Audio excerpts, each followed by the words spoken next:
Hello दोस्तों, आप सभी का हमारे YouTube channel the three royal family में स्वागत है। आज के इस सेशन में हम स्पेशली जीके जीएस से रिलेटेड एमसीक्यू सीरीज को अटेंड करेंगे, जो आपके अपकमिंग एग्जाम जैसे कि SSC CPO, UP police, RPF SI और कांस्टेबल जैसे एग्जाम्स के लिए बहुत ही ज्यादा इम्पोर्टेंट होने वाला है। और ये सारे क्वेश्चन परीक्षाओं में लगातार पूछे जा चुके हैं। तो इस पूरे सेशन को लास्ट तक अटेंड करिएगा, जिसमें मैं आपको 25 क्वेश्चन कराने वाली हूं। और यदि इनमें से किसी का भी आपको जवाब पता हो तो आप हमें कमेंट सेक्शन में जरूर बताइएगा। तो हम अपना सेशन शुरू करते हैं। हमारा पहला क्वेश्चन है कि वित्त आयोग का गठन भारत संविधान के किस अनुच्छेद के तहत किया गया है? ऑप्शन ए है 270, ऑप्शन बी है 280, ऑप्शन सी है 226 और ऑप्शन डी है 245। इस क्वेश्चन का सही जवाब है ऑप्शन बी 280। नेक्स्ट क्वेश्चन है कि ताजमहल का निर्माण किसने कराया था? ऑप्शन ए है शाहजहां, ऑप्शन बी है शेरशाह, ऑप्शन सी है नादिर शाह और ऑप्शन डी है जहांगीर। और इसका सही जवाब है ऑप्शन ए शाहजहां, क्योंकि शाहजहां जो था उसके शासनकाल को स्थापत्य कला का स्वर्णिम युग कहा जाता है।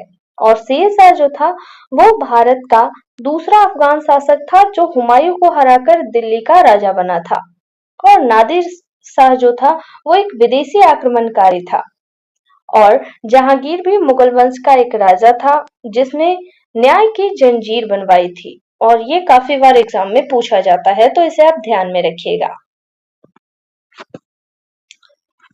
नेक्स्ट क्वेश्चन है कि नालंदा विश्वविद्यालय की स्थापना किसने कराई? ऑप्शन ए है समुद्रगुप्त, ऑप्शन बी है चंद्रगुप्त, ऑप्शन सी है कुमारगुप्त और ऑप्शन डी है हर्षवर्धन। इसका सही जवाब है ऑप्शन सी कुमारगुप्त। नालंदा विश्वविद्यालय जो है वो बिहार के नालंदा जिले में है और इसका निर्माण गुप्त वंश के शासक कुमारगुप्त ने करवाया था। और इस पॉइंट को भी याद रखिएगा कि नालंदा विश्वविद्यालय को ध्वस्त करने वाला बख्तियार खिलजी था। नेक्स्ट क्वेश्चन है कि ब्लीचिंग पाउडर का उपयोग पीने के पानी में किस रूप में किया जाता है? ऑप्शन ए है कोएगुलेट, ऑप्शन बी है कीटाणुनाशक, ऑप्शन सी है एंटीसेप्टिक और ऑप्शन डी है एंटीबायोटिक। इसका सही जवाब है ऑप्शन बी कीटाणुनाशक। जो ब्लीचिंग पाउडर होता है उसमें क्लोरीन होता है और क्लोरीन को Cl से डिनोट करते हैं। और इसका जो परमाणु संख्या है वो है 17। और ये पॉइंट भी आप ध्यान में रखिएगा, क्योंकि कई बार एसएससी के एग्जाम में तत्वों के एटॉमिक नंबर पूछे गए हैं और साथ ही सिंबल भी। अब चलते हैं अगले क्वेश्चन पे।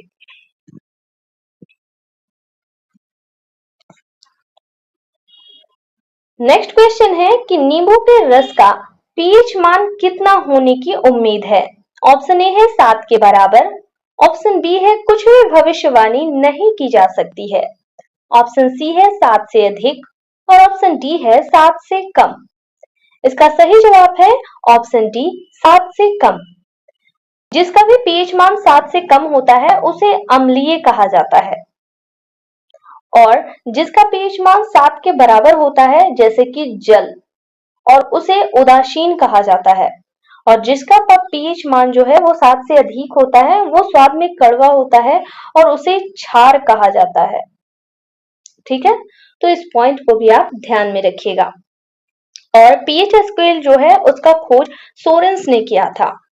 नेक्स्ट क्वेश्चन है कि वाशिंग सोडा को और भी कहा जाता है। ऑप्शन है सोडियम क्लोराइड, ऑप्शन बी है कैल्शियम बाइकार्बोनेट, ऑप्शन सी है सोडियम कार्बोनेट और ऑप्शन डी है फास्फोरस। और इसका सही जवाब है सोडियम कार्बोनेट। जो वाशिंग सोडा होता है उसे कहते हैं NaCO3।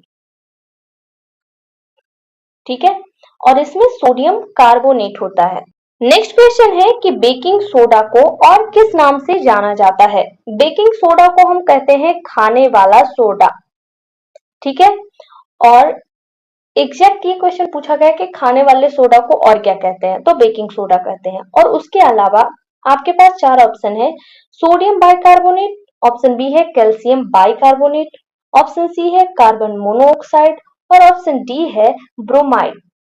और इसका सही जवाब है सोडियम बाइकार्बोनेट, जिसका फॉर्मूला होता है NaHCO3 और इसे आप ध्यान में रखिएगा। नेक्स्ट क्वेश्चन है आरबीसी से डब्ल्यूबीसी का अनुपात क्या होता है। आरबीसी यानी रेड ब्लड सेल जिसका आकार गोलीय होता है और डब्ल्यूबीसी यानी कि व्हाइट ब्लड सेल उसका कोई भी आकार नहीं होता है और ये पॉइंट ध्यान में रखिएगा। और इसका अनुपात क्या होता है तो ऑप्शन ए है 1:600, बी है 600:1, सी है 1:900 और डी है 500:1। इसका सही जवाब है 600:1 यानी आरबीसी की 600 संख्या डब्ल्यूबीसी के 1 दोनों इक्वल होते हैं। नेक्स्ट क्वेश्चन है कि किस शहर को भारत की सिलिकॉन वैली के नाम से जाना जाता है। ऑप्शन ए है मुंबई, ऑप्शन बी है दिल्ली, ऑप्शन सी है हैदराबाद और ऑप्शन डी है बेंगलुरु। इस क्वेश्चन का सही जवाब है ऑप्शन डी बेंगलुरु। और आपके लिए क्वेश्चन है कि साइलेंट वैली किसे कहा जाता है। ठीक है, साइलेंट वैली किसे कहा जाता है, इसका जवाब आप हमें कमेंट में बताइएगा। नेक्स्ट क्वेश्चन है कि दिल्ली किस वर्ष भारत की राजधानी बनी। 1911, 1912 और 1910 और 1905। इसका सही जवाब होगा 1911 में। दिल्ली जो है वो भारत की राजधानी 1911 में बनी। नेक्स्ट क्वेश्चन है कि पागल कुत्ते को काटने से कौन सी बीमारी होती है। ऑप्शन ए है ल्यूकोडर्मा, ऑप्शन बी है हाइड्रोफोबिया, ऑप्शन सी है उच्च रक्तचाप और ऑप्शन डी है गठिया। इस क्वेश्चन का सही जवाब होगा ऑप्शन बी हाइड्रोफोबिया। जो कुत्ता काटता है उसमें रेबीज नामक वायरस होता है और रेबीज वायरस के कारण ही हाइड्रोफोबिया होता है। हाइड्रोफोबिया मतलब पानी से डर लगना और ये क्वेश्चन अलग अलग एग्जामों में पूछे गए हैं तो इसलिए ये आपके लिए बहुत ही ज्यादा इंपॉर्टेंट है। नेक्स्ट है कि परमाणु ऊर्जा उत्पादन के लिए किस धातु का उपयोग किया जाता है। ऑप्शन ए है थोरियम, ऑप्शन बी है यूरेनियम, ऑप्शन सी है पानी और ऑप्शन डी है जीवाश्म। और इसका सही जवाब है ऑप्शन बी यूरेनियम। यूरेनियम को यू से डिनोट करते हैं जो परमाणु ऊर्जा निर्माण के लिए मोस्ट इंपॉर्टेंट होता है। नेक्स्ट क्वेश्चन है कि लोकसभा के अध्यक्ष का चुनाव कौन करता है। ऑप्शन ए है राज्यसभा के सभी सदस्य, ऑप्शन बी है लोकसभा और राज्यसभा के सभी सदस्य, ऑप्शन सी है भारत के लोग और ऑप्शन डी है लोकसभा के सभी सदस्य। तो जो लोकसभा के अध्यक्ष हैं उसका चयन कौन करेगा तो लोकसभा के सभी अध्यक्ष करेंगे। इस पॉइंट को ध्यान दीजिएगा कि यदि क्वेश्चन पूछा जाए कि लोकसभा के सदस्य का चयन कौन करता है तो वो होगा भारत की जनता।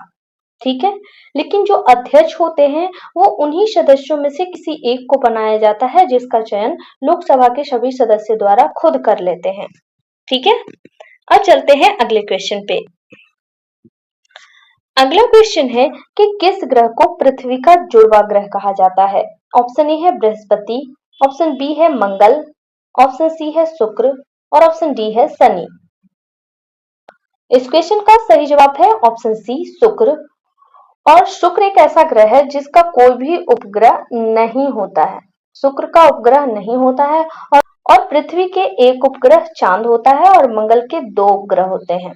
और सबसे ज्यादा उपग्रह किसका होता है, बृहस्पति या शनि? इसका जवाब आप हमें कमेंट में बताइएगा। नेक्स्ट क्वेश्चन है कि कौन सा अनुच्छेद जम्मू कश्मीर के विशेष दर्जे से संबंधित है। ऑप्शन ए है 370, ऑप्शन बी है 300, ऑप्शन सी है 110 और ऑप्शन डी है 248। इसका सही जवाब है ऑप्शन ए 370। अब चलते हैं अगले क्वेश्चन पे। अगला क्वेश्चन है कि कौन सी ग्रंथि बहिस्रावी और अंतःस्रावी दोनों होती है। पिट्यूटरी ग्रंथि, थायराइड ग्रंथि, अग्नाशय और ऑप्शन डी है छोटी आंत। और इसका सही जवाब है ऑप्शन सी अग्नाशय। और इसे आप डबल स्टार मार्क कर लीजिएगा क्योंकि आप जो भी एग्जाम देने वाले हैं उसके किसी न किसी शिफ्ट में ये क्वेश्चन आएगा ही आएगा। तो बात करते हैं पिट्यूटरी ग्लैंड। ये जो होता है हमारा सबसे छोटा ग्लैंड होता है जो ग्रोथ हार्मोन को रिलीज करता है और जो ये थायराइड ग्लैंड होता है ये हमारे शरीर के अंदर आयोडीन की मात्रा को कंट्रोल करता है। और छोटी आंत जो है वो भोजन के पाचन में कार्य करता है, यानी हमारे भोजन का पूर्ण रूप से पाचन कहाँ होता है, छोटी आंत में होता है। नेक्स्ट क्वेश्चन है कि कपास के लिए कौन सी मिट्टी सबसे उपयुक्त होती है। ऑप्शन ए है लाल मिट्टी, ऑप्शन बी है रेगुर, ऑप्शन सी है जलोढ़ मिट्टी और ऑप्शन डी है दोमट मिट्टी। और इसका सही जवाब है ऑप्शन बी रेगुर मिट्टी। दरअसल रेगुर मिट्टी को ही काली मिट्टी कहते हैं और काली मिट्टी जो है वो कपास के उत्पादन के लिए बहुत ज्यादा इंपॉर्टेंट होती है। नेक्स्ट क्वेश्चन है कि किस राज्य में सबसे बड़ा बंजर भूमि क्षेत्र है। यूपी, बिहार, राजस्थान या फिर पंजाब। इसका सही जवाब है ऑप्शन सी राजस्थान, क्योंकि राजस्थान में भारत का सबसे बड़ा रेगिस्तान थार रेगिस्तान है। तो उस हिसाब से सबसे ज्यादा बंजर भूमि कहाँ है, तो वो है राजस्थान में। नेक्स्ट क्वेश्चन है कि मूत्र का रंग पीला किसके कारण होता है। ऑप्शन ए है यूरोक्रोम, ऑप्शन बी है पोटेशियम, ऑप्शन सी है एंडोफ्रीन और ऑप्शन डी है इंसुलिन। इसका सही जवाब है ऑप्शन ए यूरोक्रोम। जो हमारा मूत्र होता है उसका रंग पीला होता है यूरोक्रोम के कारण। और जो ये इंसुलिन है ये हमारे बॉडी के अंदर शुगर का लेवल मेंटेन करके रखता है, यानी यदि हमारे बॉडी में इंसुलिन घटा बढ़ा तो आप डायबिटीज का शिकार हो सकते हैं। अब चलते हैं नेक्स्ट क्वेश्चन पे। नेक्स्ट क्वेश्चन है कि भारत का नेपोलियन किसे कहा जाता है। समुद्रगुप्त, चंद्रगुप्त, कुमारगुप्त या फिर हर्षवर्धन। इसका सही जवाब है ऑप्शन ए समुद्रगुप्त। समुद्रगुप्त को भारत का नेपोलियन कहा जाता है और इनके जो सिक्के चले थे उस पे ये वीणा बजाते हुए नजर आए थे और भारत का सबसे पुराना वाद्य यंत्र वीणा है, तो इसे भी आप ध्यान में रखिएगा। और समुद्रगुप्त को भारत का नेपोलियन किसने कहा था, तो वो था अस्मिथ। और ये जो अस्मिथ है इसे भी आप ध्यान में रखिएगा। नेक्स्ट है भारत का सबसे बड़ा नदी बेसिन कौन है। Godavari basin, Narmada basin, Yamuna basin या फिर गंगा बेसिन। तो इसका सही जवाब है गंगा बेसिन। नेक्स्ट क्वेश्चन है कि अमरकंटक से कौन सी नदी निकलती है। ऑप्शन ए है महानदी, ऑप्शन बी है गोदावरी नदी, ऑप्शन सी है नर्मदा नदी और ऑप्शन डी है कृष्णा नदी। इसका सही जवाब है ऑप्शन सी नर्मदा नदी। और इसे आप डबल स्टार मार्क कर लीजिएगा। जो अमरकंटक की पहाड़ी है वहां से दो नदियां निकलती है, एक जो है वो है सोन नदी और दूसरी जो है वो है नर्मदा नदी। ठीक है। और ये जो गोदावरी नदी है और कृष्णा नदी ये दक्षिण भारत की नदी है और जो महानदी है उसे उड़ीसा की सबसे बड़ी नदी मानी जाती है। नेक्स्ट क्वेश्चन है कि विश्व की सबसे बड़ी ताजे पानी की झील कौन है।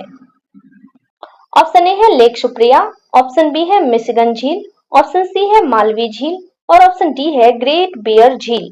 इसका सही जवाब है ऑप्शन ए लेक सुप्रिया, जो कि यूएसए और कनाडा के बॉर्डर पर है।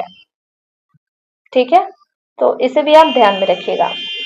नेक्स्ट क्वेश्चन है कि किस दिन को विश्व पर्यावरण दिवस के रूप में मनाया जाता है। ऑप्शन ए है 5 जून, ऑप्शन बी है 8 जून, ऑप्शन सी है 5 अप्रैल और ऑप्शन डी है 21 अप्रैल। इसका सही जवाब है ऑप्शन ए 5 जून। विश्व पर्यावरण दिवस जो है वो 5 जून को मनाते हैं और जल दिवस जो है वो 22 मार्च को मनाते हैं, और इसे भी आप ध्यान में रखिएगा। नेक्स्ट है कि कौन सा समुद्र स्थल से घिरा हुआ है, यानी उसके चारों ओर स्थल बॉर्डर है। जैसे कि भारत में जो सांबर झील है वो चारों तरफ से स्थलीय इलाका से घिरा हुआ है, जो कि राजस्थान में है। तो ऑप्शन है कैरिबियन सागर, बी है अरल सागर, सी है लाल सागर और ऑप्शन डी है दक्षिण चीन सागर। इसका सही जवाब है ऑप्शन बी अरल सागर। और ये जो दक्षिण चीन सागर है इसके बारे में एक पॉइंट याद रखिएगा कि 9 डैश लाइन किस में बना हुआ है, तो वो है दक्षिण चीन सागर, जिसके आधा से अधिक भाग पे चीन ने अपना अधिकार स्थापित कर रखा है। तो इसी के साथ हमारा ये 25 क्वेश्चन का सीरीज जो था वो समाप्त होता है। आई होप आप सभी को ये क्लास अच्छी लगी होगी, तो वीडियो को लाइक एंड शेयर जरूर करें और यदि आप चैनल पे नए हैं तो चैनल को सब्सक्राइब कर लें और नोटिफिकेशन बेल को भी ऑन कर लें, ताकि जब भी नई वीडियोज आए तो आपको नोटिफिकेशन मिलता रहे। तब तक के लिए अपना ख्याल रखें, मिलते हैं अगले वीडियो में। Thanks for watching.